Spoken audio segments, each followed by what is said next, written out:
रात के ठीक 2:47 हो रहे थे। शहर की सबसे ऊंची इमारत की 47वीं मंजिल पर एक आदमी अपने आलीशान ऑफिस में अकेला बैठा था। बाहर कांच की दीवारों से पूरा शहर दिखाई दे रहा था, रोशनी से चमकता हुआ। लेकिन उस कमरे के अंदर एक अजीब सा अंधेरा पसरा था। उसके टेबल पर मिट्टी का एक छोटा सा पुतला रखा था, जिसकी आंखों पर काला रिबन बंधा था और सीने में 3 सुइयां चुभी थीं।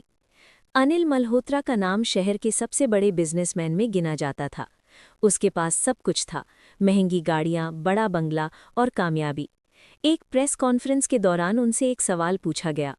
रिपोर्टर ने पूछा, सर, आप अपनी सफलता का श्रेय, क्रेडिट किसे देंगे?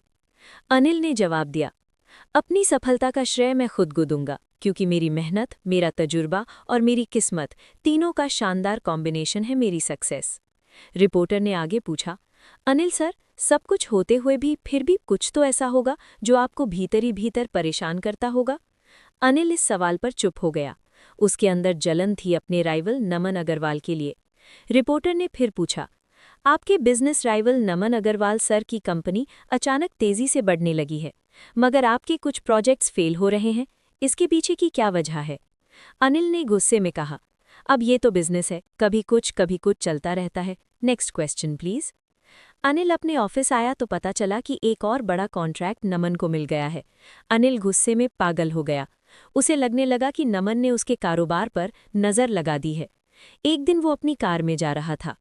अनिल ने अपने ड्राइवर से पूछा, गणेश, एक बात पूछूं, क्या तुम बुरी नज़र में यकीन करते हो? गणेश ने जवाब दिया, हाँ साहब, बुरी नज़र तो होती है। हमारे गांव में तो कहते हैं कि नज़र से पत्थर भी टूट जाता है। अनिल ने पूछा, तो नज़र से बचने के लिए क्या किया जाता है? गणेश ने डरते हुए कहा, साहब, मुझे एक अघोरी बाबा के बारे में पता है जो शमशान में रहते हैं। उनका नज़र का उतारा बहुत गजब का है। अनिल ने कार रुकवाई और गणेश उसे शमशान ले गया। वहां एक भयानक अघोरी बाबा चिता की आग के सामने बैठे थे। अघोरी ने पूछा, यहाँ क्यों आया है? अनिल ने कहा, बाबा, मुझे आपकी मदद चाहिए। अघोरी मुस्कुराया और बोला, नहीं, मदद नहीं, बदला चाहिए तुझे। तेरे मन की आग यहाँ से दिख रही है। अनिल ने कहा, जब आप सब जानते ही हैं तो मुझे कोई उपाय बताइए। अघोरी ने मिट्टी और राख से एक पुतला बनाया और कहा कि जिसकी फोटो इस पर होगी उसकी किस्मत बर्बाद हो जाएगी। पर उन्होंने एक शर्त रखी। अघोरी ने चेतावनी दी, ये नज़र का उतारा चिता की राख से बना है। ये तुम्हें डराने की कोशिश करेगा, पर तुम्हें किसी भी हाल में डरना नहीं है।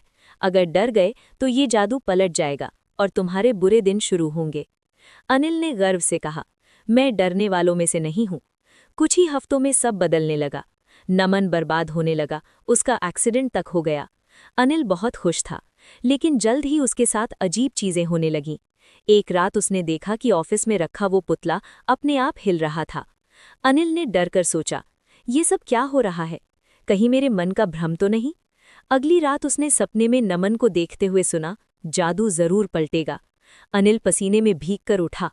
पहली बार उसके दिल में डर आया। रात के ठीक 2:47 पर पुतला हिला और उसका सर धीरे से घूम गया। अनिल ने कांपते हुए कहा, नहीं, ये नहीं हो सकता, मैं नहीं डर रहा।